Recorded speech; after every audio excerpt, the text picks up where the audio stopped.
కూటమి పాలనలో ఉల్లి రైతుల కష్టాలు తీరడం లేదు. కూటమి ప్రభుత్వం వచ్చాక గిట్టుబాటు ధర లేక అన్నదాతలు అల్లాడిపోతున్నారు.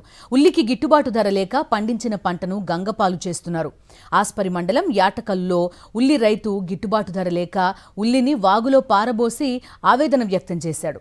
2 ఎకరాల్లో ఉల్లి పంట సాగు చేశాడు రైతు శేఖర్.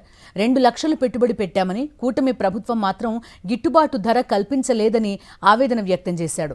మద్దతు ధర లేక ఏం చెయ్యాలో అర్థం కాక ఉల్లిని పారబోస్తున్నట్టు తెలిపాడు. ప్రభుత్వం ఆదుకుంటామని చెప్పిందే కానీ ఏమాత్రం పట్టించుకోవడం లేదని వాపోయాడు ఉల్లి రైతు శేఖర్.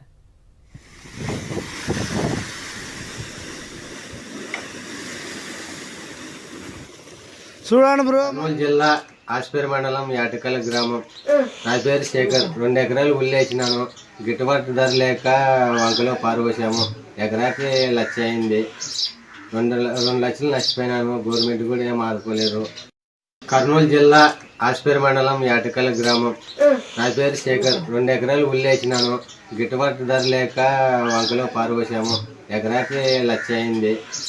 2 లక్షలు నష్టపోయినాను. గవర్నమెంట్ కూడా ఏం